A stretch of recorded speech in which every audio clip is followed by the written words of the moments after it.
Good afternoon and welcome to KE and Coffee.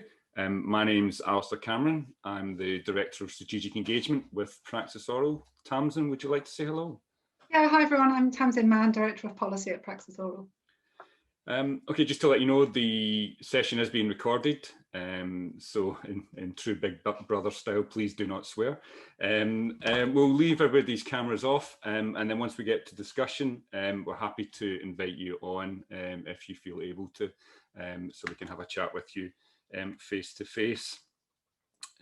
Okay, and throughout, if you want to use the raise the hand function and to interject at appropriate points, then please feel free to do that. Hopefully either Tamsin or myself will notice your virtually raised hand and come over to you. So we'll have as usual, of course, we'll have a quick chat between Tamsin and I, and then we'll open up for questions or just general discussion. About half an hour, we'll try and stick to time, so let's see how we go. Today's topic, women and spinouts. So it was a report titled The Spinout Journey, Barriers and Enablers to Gender Inclusive Innovation. It's an EPSRC funded project. It was directed by Professor Simonetta Manfredi from Oxford Brookes University. That's at the Centre for Diversity Policy Research and Praxis. And there was also involvement with the University of Oxford. That was another named party on the report. And the report, goes into looking at the participation of women scientists, engineers, mathematicians in university spinouts.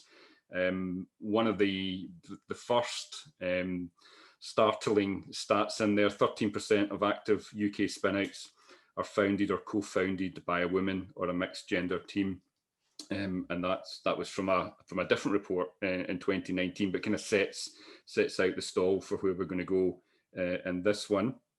And the research charts the kind of founding journey of companies, the experiences of women and men, academic founders, and it looks to better understand where gender bias may be encountered on that journey. Tamsin, what jumped out in the report to you? I think that one of the key things that jumped out for me was that wasn't just about women in spinouts. It was about spinouts generally and the spinout journey and how how fit for purposes it is, I suppose, for women specifically, but also for men. And I think that was one of the key findings was that, by focusing on this particular group in terms of diversity, you can make the system better for everyone. And I should say this report is the second report from the group. The first report was kind of about gathering the evidence and setting the context, and this is digging into that contextual data a little more. And it's part of a much wider programme on inclusion matters led by the EPSRC. So that's why it's got this specific STEM focus. So that's important to say. And so they are looking at a particular type of spinouts, I suppose. But I think the messages that came through about the environment for spinouts, so the importance of the things that happen in the research base, things that happen at the TTO point, which is what we're particularly interested in, and then things which happen beyond that in the ecosystem, and how they can all affect that gender balance and other forms of diversity were really interesting. So, I mean, it was interesting from just looking at for a moment, the kind of methodology they went into. So 35 one-to-one interviews, but 77% of those interviews were with Russell Group participants. Now they explained this as, if you want to target spin-out activity, then you need to go to where the spin-outs are happening, and there is a large portion of the spin-out activity in the UK comes from Russell Groups. But yeah. I wondered whether, is that something worth bearing in mind, especially when it talks about, how sometimes some of the universities undervalued the kind of enterprise, the enterprising academic. Yeah, I think it's difficult, isn't it? Because you want a certain quantum of activity, I suppose, to be able to reflect on what you're doing and to draw, significant conclusions from the kind of participation that you have from your academic base. And that we know there's a very long tail of spin-outs in, once you're past that kind of the top 20 or so.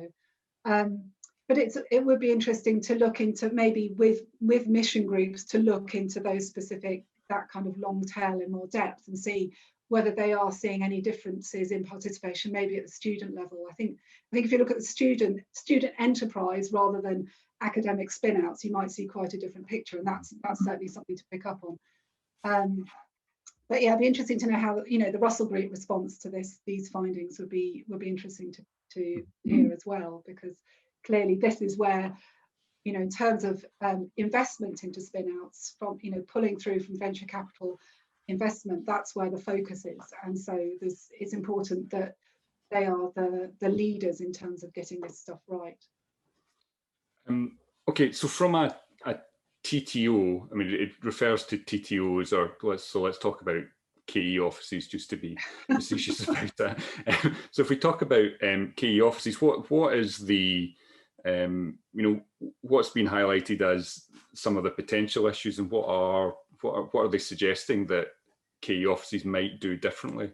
Well, I think this is when I talked to Jackie Barnett at Bristol University, she was interviewed I think for this report, but I've spoken to her about diversity and inclusion before as well, and she's the term she used was being the change you want to see. So this is about TTOs being the kind of one of the first steps on that spin out journey. So the way that a potential founder, a potential inventor is welcomed into that journey, is started on that journey, is really important. So I mean, that goes for anybody, not just for women, but I think the report makes clear that there may be more barriers to taking that first step for women. So the support that they get on those first steps is really important. So for TTOs for themselves to have a diversity awareness in how they approach conversations with the non-typical founder, let's say, is important. The people they recruit themselves is important, because you want to have people you recognize as being able to, somebody you can have a conversation with, and then their role in bringing in other external mentors or role models being very important as well, not just reaching for the usual suspects, which in a pressured environment where you're feeling the pressure to not only support your academic inventor and start them on that spin out journey, but you're feeling pressure from other angles just to kind of keep things moving.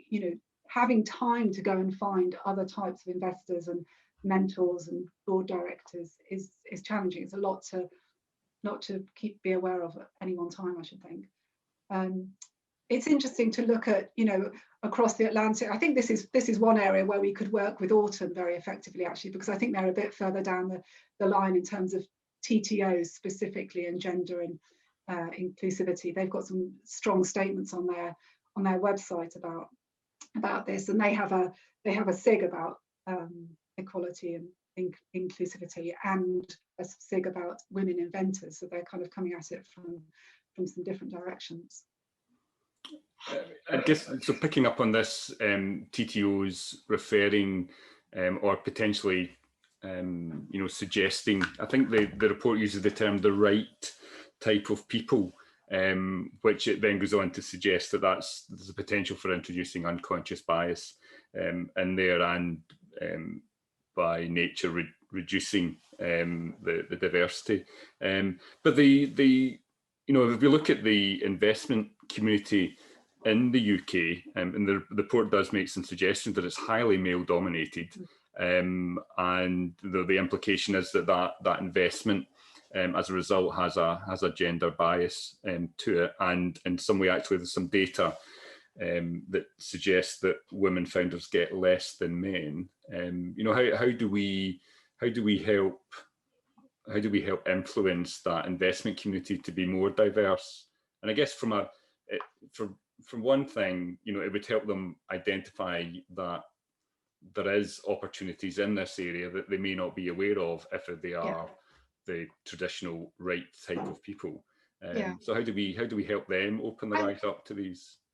Well, I suppose it's about putting, so again, it's kind of, we come back to telling stories, you know, telling more stories about, or just highlighting the greater diversity of founders that are coming through, so that there's more knowledge and understanding of different types of, different profiles of founders. And I think one of the strengths of the report is the spin-out journeys that it describes, because there's no, you know, I think they have 6 different spin-out journeys, don't they, depending on where you're kind of starting in your academic career, and what your priorities are, what your motivation for creating a spin-out in the first place is.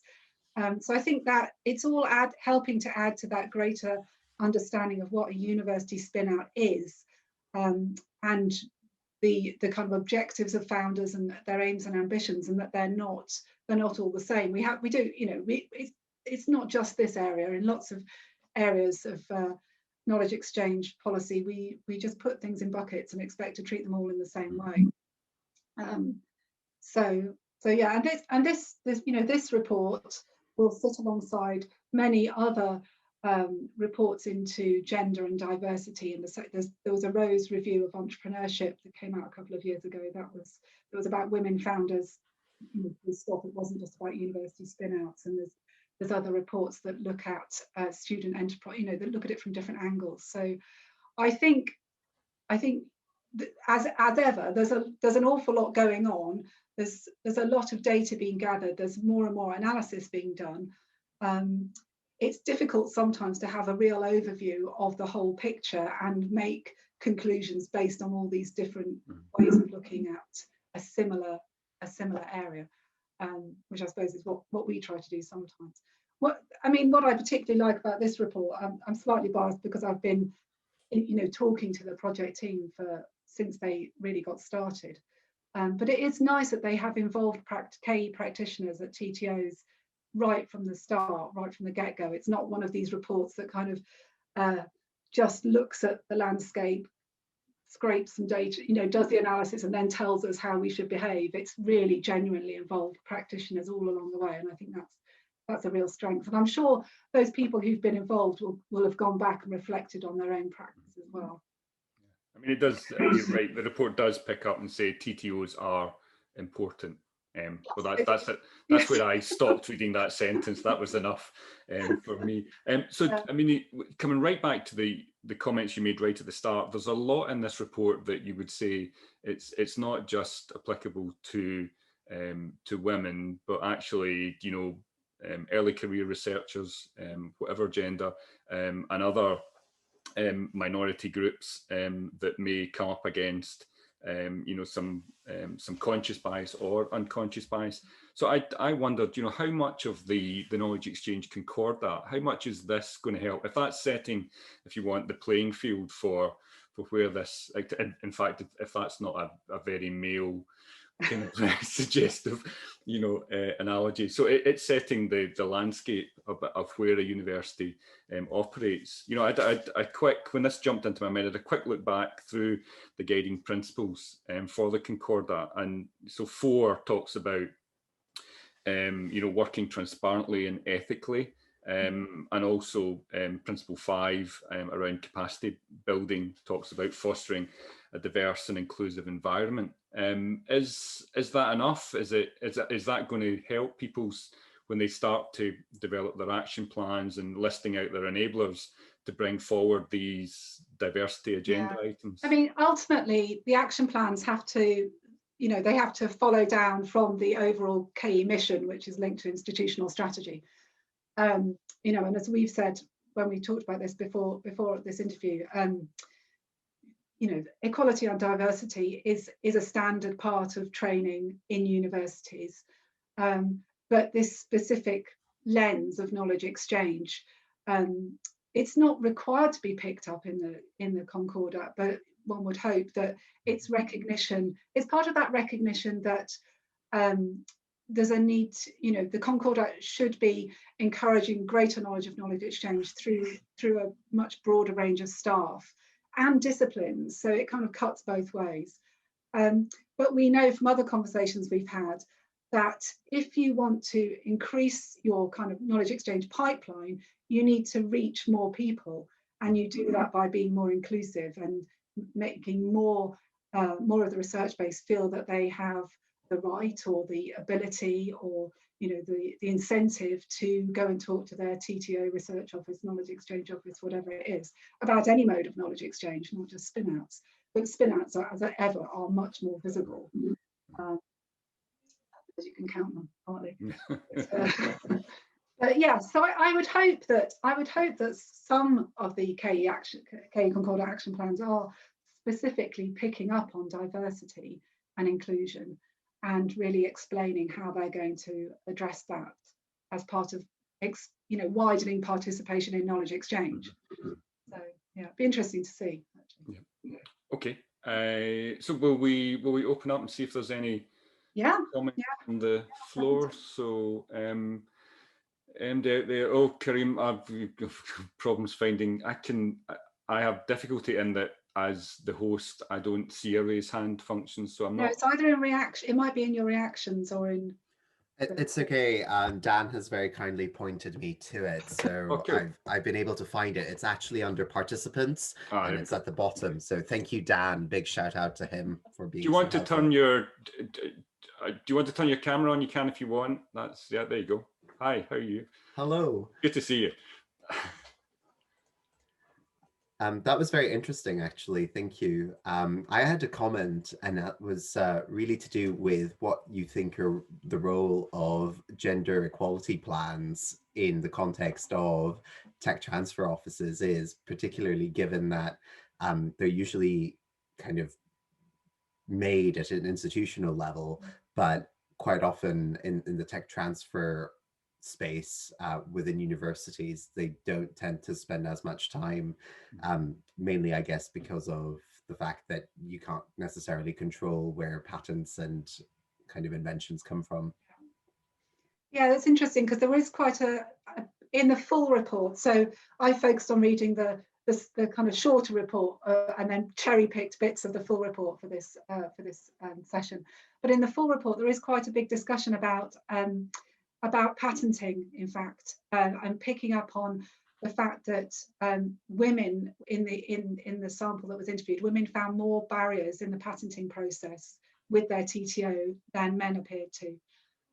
Now, I don't think they kind of explored further the reasons for that, but I would hope that what we've just been talking about on the Concordat will spur more thinking about those institutional plans through that knowledge exchange lens, and the other, from another direction, reports like this one will which address Spinouts specifically, will add to that.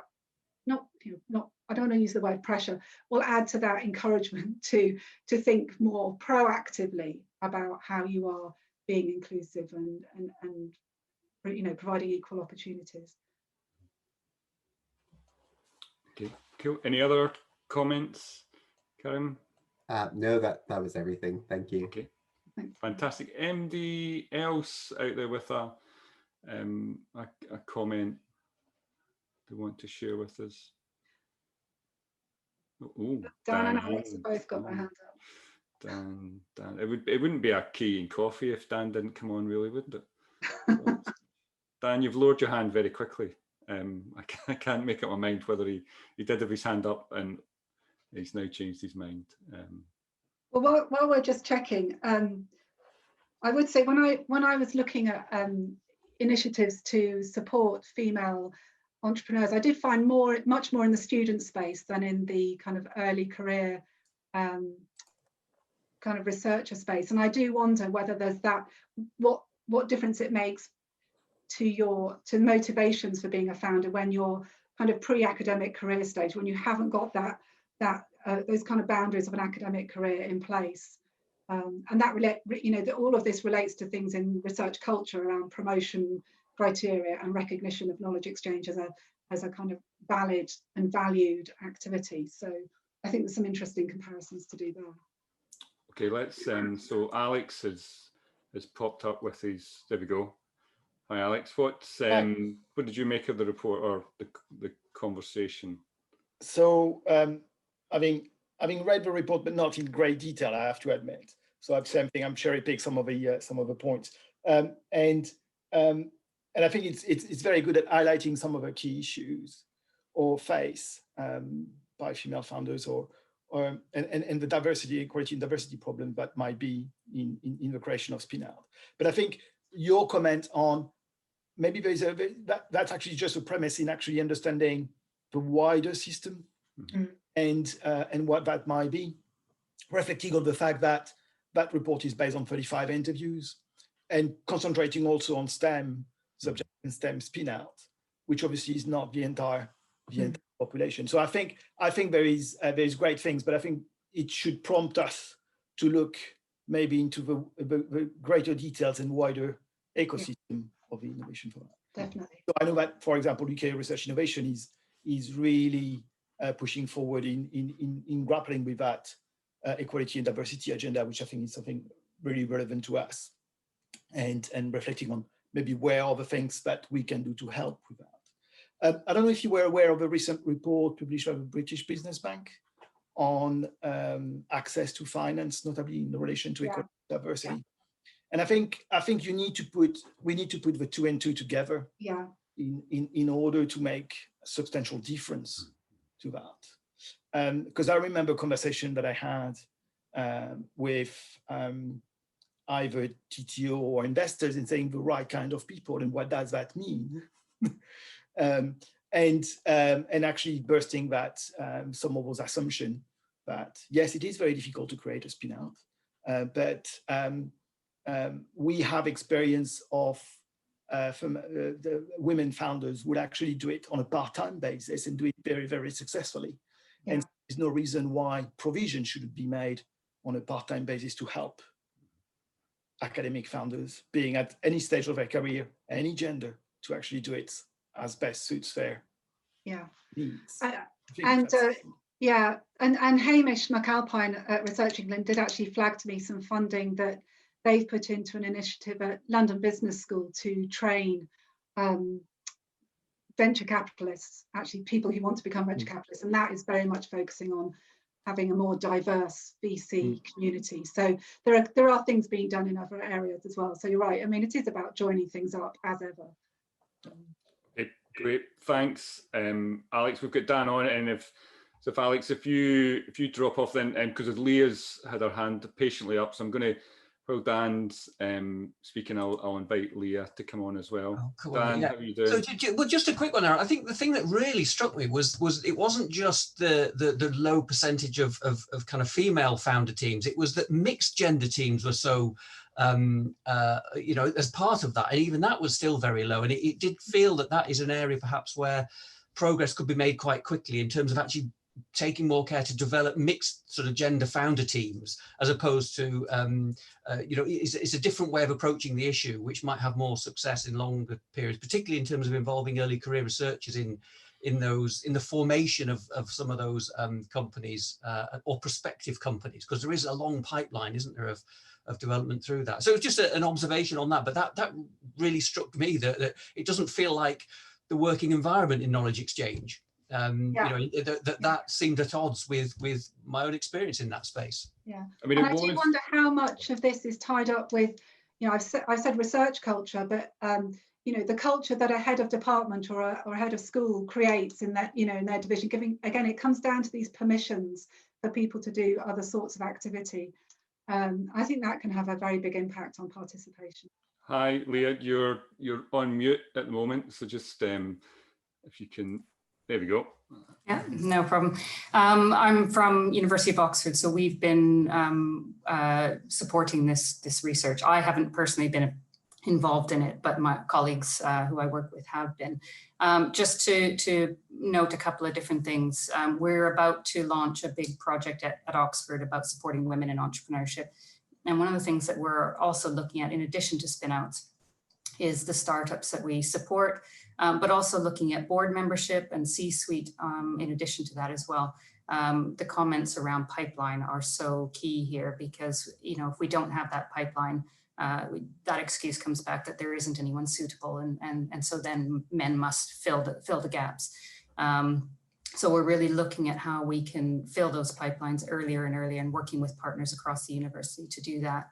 I think it's a really, really important issue here, and looking at departments and divisions and however each university talks about the faculties, but how many women are in those faculties too, and how many spinouts are coming from each faculty. So while the numbers look low, I think depending on the department, we can pull out different numbers on that, and that's one of the areas that we're working on too. We obviously have a number of spinouts which have come out from Oxford, but looking then at where they've come from, what departments they've come from, I think will be a next step towards that as well. Yeah. That's right. And in the report, actually, there is a link right back to education, you know, and the participation of girls in STEM subjects. I mean, because this report is specifically about those areas. But yeah, it's all part of that pipeline. Okay, thanks. Thanks for coming on, Leah. Okay, so we're rapidly running out of time. Just to say that the team involved in this are going to be running a session on women in spinouts at our own KE celebration, which is taking place from the 7th to the 11th, 7th to the 12th? 7th to the 12th. 7th to the 12th of December. So make sure you look out for information on that and get yourself booked along to come to that. You get a chance to hear from the team and quiz them a bit more on some of their finding. Tamsin, thanks again for a really interesting discussion. It was great to have so many people of our friends come on and have a chat with us. So we'll be in touch again soon with what our next topic is. Until then, it might be the R&D task force. Which report's launching on Friday, isn't it? So he might tackle that. Yeah, so big plug to friends at NCUB for their task force launch. I'm sure you can still sign up for the launch webinar on Friday. Yeah, so that probably is a good one to pick up and speak to. Yeah. Okay, so enjoy the rest of your day and stay safe, and we'll see you soon. Bye. Bye everyone. Bye.